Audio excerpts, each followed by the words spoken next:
English का mock 10 हम start करेंगे। फर्स्ट क्वेश्चन है, it is always suggested to beware of which of the following according to the poet.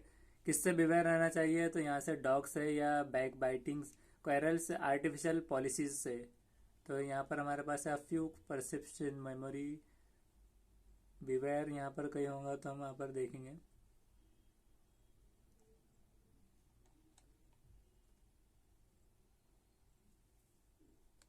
तो यहाँ पर ये स्टांजा में ये लिखा हुआ है कि of entrance to a quarrel but being in but bear T that T H suppose में बियर ऑफ दी। तो यहाँ पर हम इंट्रेंस ऑफ क्वेरल्स कर देते फिलहाल। According to poet the habit should be in ratio. Habit क्या होनी चाहिए? वंस पॉकेट में to what suits him with the ability, या फिर व्हाट आर हिज एंगेजमेंट। तो यहाँ से हमें देखना है अब। तो हम यहाँ कर देंगे विद द एबिलिटी कर देते हैं, क्योंकि यहाँ टेक मीच each man censure but reserve with the judgement costly thy habit as purse can thy buy. तो एंगेजमेंट वगैरह नहीं, एबिलिटी कर देते फिलहाल। नेक्स्ट है what is seen through percepts in memory. Percepts memory के इसमें क्या है? Face, character, appearance, clothes. तो जो दिख रहा है परसेप्ट मेमोरी में कैरेक्टर है, क्लॉज है, या फिर तो हम इसे अपीयरेंस कर देते फिलहाल अभी। नेक्स्ट है it is always said to speak less. Speak less और उसके बाद बट सी एवरीथिंग, कि कम बोलो और सब कुछ देखो, but you can hear everyone. लेकिन स्पीक लेस, बोलो कम लेकिन सबका सुनो। एंड ईट प्रॉपरली, कम बोलो कम खाओ। एंड बी मोर प्रोडक्टिव, कम बोलो और प्रोडक्टिव रहो। तो ज़्यादातर ये प्रोडक्टिव हो सकता है, लेकिन हम इसमें देख लेंगे स्पीक लेस।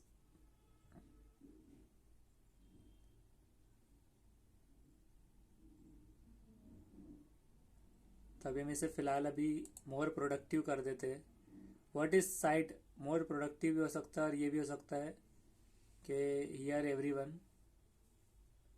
नेक्स्ट है what is side effect of taking a loan. Loan लेने का क्या साइड इफेक्ट हो सकता है? You will have to pay interest, आपको इंटरेस्ट देना है, या फिर it losses friends and itself, कि वो फ्रेंड्स चले जाते हैं।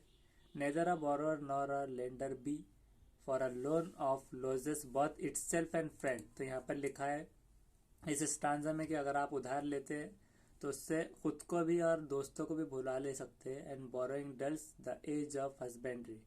तो loses friends and itself कर देंगे हम यहाँ पर। You can die in debt, आप कर्ज में मरोगे। इट अर्न्स बैड नेम, बुरा नाम होगा।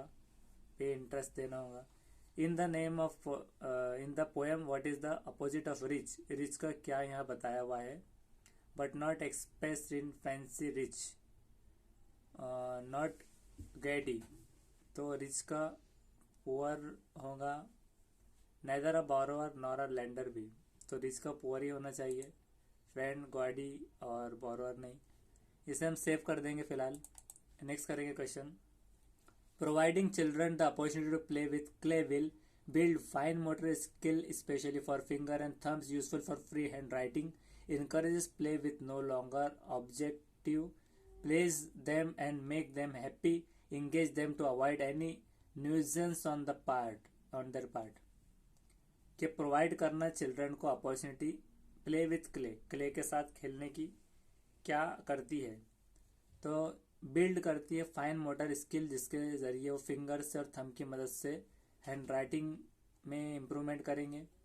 तो क्ले से खेलना हैंड राइटिंग में तो नहीं आएगा। Encourage play with no other object, कि किसी भी चीज़ से ना खेलना इनकरेज कर सकता है। कि please them and make them happy, और engage them to avoid any nuisance on their part, उनकी तरफ से कोई जैसे कि वॉइस नॉइज़ वगैरह करने से उन्हें बचाता है। तो हम please them make them happy, ये थर्ड कर देंगे, हम थर्ड करेंगे। नेक्स्ट करेंगे language learning is better achieved if what students learn is closer in form and sound to their mother tongue, helps them improve their chances of college admission, is functional in terms of their life values and goals, is an in controlled classroom environment।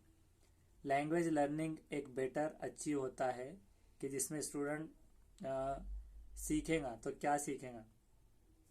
तो ये CTET 2014 में आया था Feb में, जिसका answer है कि इस functional in terms of their life values and goals, ये करेंगे। नेक्स्ट है when reading to decode means to an action used in ICT solving a complex puzzle to analyze and understanding a foreign language। जब पढ़ रहे होते हैं हम तो डी कोड का मतलब क्या होता है कि एक्शन जो आईसीटी में यूज होगा सॉल्व करना कॉम्प्लेक्स जो पजल है उसको, या फिर एक एनालाइज करना, अंडरस्टैंड कि डी कोड करना मतलब एनालाइज करना और अंडरस्टैंड करना complex puzzle action use in ICT, understand करना फॉरेन लैंग्वेज। तो एनालाइज एंड अंडरस्टैंड ये कर देंगे हम कि उसे समझना। नेक्स्ट करेंगे evaluation to clarify concept while in learning process in which type of evaluation, continuous, formative, cognitive, all of the. Evaluation जो काम में आती है क्लैरिफाई करने कंसेप्ट जब हम लर्निंग प्रोसेस कर रहे होते हैं, कौन से टाइप का इवेल्युएशन है इनमें से। ये पीटीटी 2013 में ये क्वेश्चन आया था, जिसमें हम फॉर्मेटिव इवेल्युएशन कर देंगे, फॉर्मेटिव कर देंगे इवेल्युएशन जो क्लैरिफाई करेगा कंसेप्ट्स।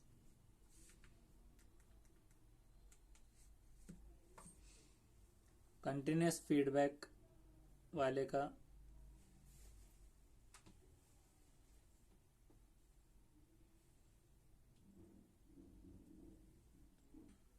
और ज़्यादातर ये ऑल ऑफ द अबव भी हो सकता है तो हम ऑल कर देते हैं फिलहाल।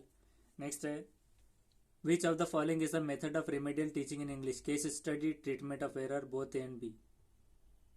रेमेडियल टीचिंग इंग्लिश में क्या होती है कि केस स्टडी या फिर जो ट्रीटमेंट है एरर्स, मतलब एरर्स को निकाल, या फिर दोनों, बोथ ए एंड बी। तो हम थर्ड कर देते हैं both A and B. Next है The most useful approach for beginning of teaching language English will be teaching alphabet, teaching to read and write, giving listening practice, none of these above। कि सबसे ज़्यादा useful approach क्या है शुरुआत करने की English को, कि अल्फ़ाबेट पढ़ाना या फिर रीड और राइट की प्रैक्टिस या फिर लिसनिंग की प्रैक्टिस। ज़्यादातर कोई भी सुनकर ज़्यादा सीखता है तो लिसनिंग प्रैक्टिस कर देते हैं हम। Learning a language is a gradual process, fast process, instant process, all inclusive processes. एक लैंग्वेज को सीखना कौन सा जो है प्रोसेस, तो एक हिसाब से लैंग्वेज ग्रेजुअली प्रोसेस में जो आता है, we do not learn in day or two but in years, ये होता है ग्रेजुअल यानी कि एक या 2 दिन में नहीं सीखना, मतलब एक सालों तक सीखना ये होगा। और फास्ट प्रोसेस मतलब जल्दी वाला, उसी तरह से इंस्टेंट प्रोसेस। और ये क्वेश्चन ऐसा भी आया था लर्निंग अ लैंग्वेज इज, ये यूटीटी में आया था 2021 में, जिसके ऑप्शंस अलग थे, साइंस, आर्ट्स और नॉट अ साइंस ये थे, इसमें ये नहीं था। तो लर्निंग लैंग्वेज इंस्टेंट तो नहीं होता है, ग्रेजुअल, एक से दूसरे में चेंज होता है, इसलिए हम ग्रेजुअल कर देंगे। I suggest that we all watch the movie Tiger. It has been suggested that we watch the movie Tiger together. The two given statement can be differentiated by drawing students' attention to the, के ये कह रहा है कि मैंने ये suggest करता हूँ कि हमने हम सब ने देखना चाहिए मूवी टाइगर। दूसरे स्टेटमेंट में कि इट हैज़ बीन सजेस्टेड, ये सजेस्ट किया गया कि that we watch the movie Tiger together, कि हमने देखा है। ये सीटेट नवंबर 2012 में आया था। इसके अंदर इसका राइट आंसर है कि the roles of the subject and object in both sentences. Subject और ऑब्जेक्ट दोनों में आ रहा है, सब्जेक्ट और ऑब्जेक्ट। चेंजिंग वर्ब नहीं है, अरेंजमेंट ऑफ वर्ब नहीं है, यूज ऑफ बाय नहीं है। नेक्स्ट है constructivism is theory where student study a variety of dissimilar samples and draw well founded conclusion from their own understanding and knowledge of the world through experiences, things, and reflecting on those experiences are facilitated by the teacher and use variety of media to research and create their own theories, construct their own learning aids, thereby gaining hands-on experience। तो constructivism ये क्या है, इसमें पूछा गया है कि जहाँ पर स्टूडेंट क्या करते हैं। ये सीटेट नवंबर 2012 में आया था। फ्रॉम देयर ओन अंडरस्टैंडिंग से, उनकी खुद की समझ से, यहाँ पर ऑन लर्निंग एड्स भी है, ये नहीं है, ओन अंडरस्टैंडिंग नॉलेज से और वर्ल्ड से वो एक्सपीरियंस करते हैं रिफ्लेक्ट करने ऐसे एक्सपीरियंसेस को। नेक्स्ट है language acquisition occurs only when the child is taught the rules of grammar, the child is given a reward, the child has exposure to the language, the child absorb the language without conscious attention. तो language acquisition होता है कब? तो language acquisition तभी होगा जब child has exposure to the language, exposure होना चाहिए लैंग्वेज को। थर्ड लेंगे हम UTT 2020 में आया था ये, child is exposure to language इसका राइट आंसर है। रिवार्ड नहीं, रूल ऑफ ग्रामर नहीं, एक्सपोजर होना चाहिए लैंग्वेज पर, तब वो लैंग्वेज एक्विजिशन होगा। एब्जॉर्ब करना भी नहीं है, एक्सपोजर है। Acquisition is equals to exposure, language acquisition is equals to exposure to the language. Next है when they encounter unfamiliar words during a reading activity, students should be trained to, while processing the meaning of whole text, refer a dictionary to find out the meaning immediately, ask the teacher or neighbor, use information in its context to correctly guess its rough area of meaning, choose more simple text। के जब पढ़ रहे होते हैं तो एक word आता है, कुछ इनकाउंटर करता है अनफेमिलियर, जो उन्होंने पढ़ा नहीं होता, तो इसमें ऐसे सिचुएशन में स्टूडेंट क्या करेगा? ये सीटेट फरवरी 2014 में आया था। वो करेगा, यूज़ करेगा इन्फॉर्मेशन को कॉन्टेक्स्ट से करेक्टली गेस करके रफ एरिया ऑफ मीनिंग में। डिक्शनरी या टीचर से या नेबर से नहीं पूछना, मोर सिंपल टेक्स्ट में ये भी नहीं है। नेक्स्ट क्वेश्चन है teacher do not give the meaning of new words to learner directly because learner do not like to be given meaning of word, it prevent learner from discovering meaning through puzzling out the clues, learner already knows the meaning of the word, vocabulary will not be enriched। कि teacher अगर meaning नहीं देता directly new word का, तो क्यों? क्योंकि student को पसंद नहीं है कि मीनिंग देना, या फिर वोकेबलरी ज़्यादा नहीं है टीचर की, या फिर लर्नर को पता है उसका मायने। तो ये तीनों नहीं है, बल्कि ये है कि it prevent learner from discovering meaning through puzzle और क्लू देकर उन्हें निकाला जाता है उनसे आंसर। UTT 2018 का ये क्वेश्चन था। नेक्स्ट है there is particular way a learner prefers to learn a second or foreign language, behaviourist approach, literal approach, cognitive style, cognitive process. तो इसमें से कौन सा एक तरीका है जो लर्न करने काम आता है, सेकेंड या फॉरेन लैंग्वेज? तो ज़्यादातर कॉग्निटिव स्टाइल में कंफ्यूज हो सकते हैं, तो स्टाइल नहीं है, प्रोसेस है। Cognitive process is the particular way learner prefer to learn a second language or foreign language. Foreign से कॉग्निटिव प्रोसेस याद रखना है। यह सीटेट सितंबर 2014 में क्वेश्चन आया था। नेक्स्ट है in this example there is a deviation from apparently intended from an utterance, identify error. Target है कि I must let the cat out of the house, तो एरर हो गया I must let the house out of cat, तो ये word exchange की error हुई है, वर्ड एक्सचेंज एरर यहाँ पर करना है। नेक्स्ट है the first step of lesson planning is introduction, presentation, assignment, extension. Lesson planning की इसमें से कौन सी एक स्टेप है फर्स्ट स्टेप? तो हम यहाँ पर इंट्रोडक्शन कर देंगे, इंट्रोडक्शन करना। नेक्स्ट करेंगे विच of the following is an instance of non formal teaching, children learning to cook from their parents, children learning as a new game from friend, children learning through correspondence lessons, children learning to draw from their art teacher। इसमें से कौन सा एक instance of non formal learning है? Non formal learning, तो क्या वो cook जो पेरेंट्स से सीखता है वो है instance of non formal learning का, या फिर न्यू गेम दोस्त से सीखना, या फिर लर्निंग कॉरेस्पॉन्डेंस लेसन से? तो ये है कि चिल्ड्रन लर्न करता है ड्रॉ करना उसके आर्ट टीचर से, नॉन फॉर्मल लर्निंग में आएगा इंस्टेंस ऑफ। नेक्स्ट है poetry recitation helps learner to learn rhythm, learn rhymes, learn proper intonation and stress, understand same sound words. तो पोएट्री याद करना, पोएट्री रेसिटेशन ये किस में हेल्प करता है लर्नर को? ये क्वेश्चन आया था त्रिपुरा की TET 2018 में। By making learner listen to nursery rhyme and recite them effectively था। इसके आंसर ऑप्शंस कुछ अलग थे, लेकिन हमारे पास जो ऑप्शन है इसमें से रिदम या राइम्स या फिर अंडरस्टैंड करने सेम वर्ड नहीं, बल्कि प्रॉपर इंटोनेशन एंड स्ट्रेस ये हम करेंगे। नेक्स्ट है inductive method is taught by given dash first rules example practice. तो इंडक्टिव मेथड में पहले रूल आते हैं तो हम उसे रूल्स कर देंगे, रूल्स फर्स्ट। नेक्स्ट है the students are asked to answer inferential question about information which was implied by the text. Here the student dash can be evaluated reading and listening skill, speaking, listening and writing skill. Student को answer करना है इन्फेरेंशियल questions का information के बारे में। तो ये CTET सितंबर 2014 में ये क्वेश्चन आया था जिसमें था रीडिंग एंड लिसनिंग स्किल। और हमने इससे पहले जो क्वेश्चन देखा था उसमें लिसनिंग और स्पीकिंग ही ज़्यादा था, लिसनिंग और स्पीकिंग। लेकिन यहाँ पर रीडिंग एंड लिसनिंग स्किल, पढ़ना और सुनना, ये इन्फेरेंशियल क्वेश्चन जब भी आया तो याद रखना है अबाउट इन्फॉर्मेशन जो अप्लाई होती है टेक्स्ट से। तो रीडिंग और लिसनिंग स्किल इवेल्युएटेड होगी। Why, what and how aspects किससे रिलेटेड है? तो यूनिट प्लान से रिलेटेड ये है, एनुअल मंथली नहीं है, यूनिट प्लान।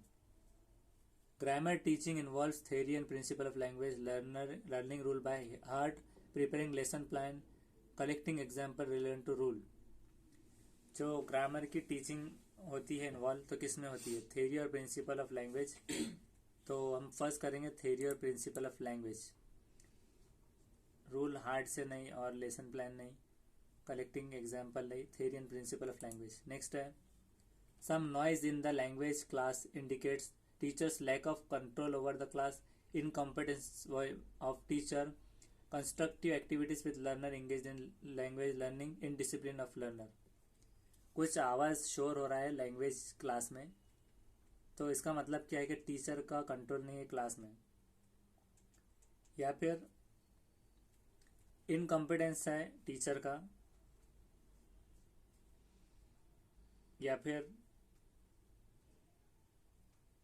कंस्ट्रक्टिव एक्टिविटीज हो रही है लर्निंग के साथ, इंगेज है लैंग्वेज लर्निंग में, या इनडिसिप्लिन मैनर का है। तो इनडिसिप्लिन यहाँ पर दिखाई देगा स्टूडेंट का,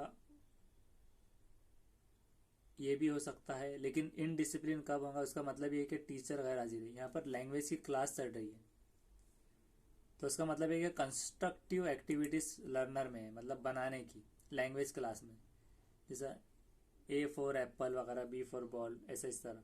यूपी टीटी 2009 का ये क्वेश्चन था, उसमें ये आया था। नेक्स्ट क्वेश्चन है A test to assess the potential of a student for specific abilities and skills such as music, spatial ability or logical ability is called or an aptitude test, altitude test, achievement test, proficiency test। Test जैसे कि potential होता है student का specific abilities का कुछ solve करने, और जैसे कि म्यूज़िक या फिर स्पाशियल एबिलिटी जो कि फ़र्क पहचानने का होता है, लॉजिकल एबिलिटी होती है। ये त्रिपुरा टीटी 2018 में आया था। इसका है एप्टीट्यूड टेस्ट, एटीट्यूड नहीं है, एप्टीट्यूड। अचीवमेंट प्रोफिशिएंसी टेस्ट नहीं, एप्टीट्यूड टेस्ट। लास्ट क्वेश्चन बचा है हमारे पास सिर्फ, और अच्छा खासा टाइम बचा है, तो हमारा कमांड आ रहा है इसमें टाइम सेविंग पर। When language concepts are taught using real life situation, they are being taught naturally and so enable the learner to use them easily, not learnt well, easily understood and used, being taught in the same way as learner's mother tongue। जब language का concept सिखाया जाता है real life situation के हिसाब से, तो वो कैसे होना चाहिए? नेचुरली और इनेबल करना चाहिए लर्नर को इजीली, या फिर नहीं सिखाना चाहिए बराबर, या easily understood and used, being taught in same way as learners mother tongue की तरह सिखाना चाहिए लैंग्वेज के कंसेप्ट। तो हम अभी फिलहाल फर्स्ट कर देते बीइंग टॉट नेचुरली, ये थोड़ा कंफ्यूजिंग वाला है।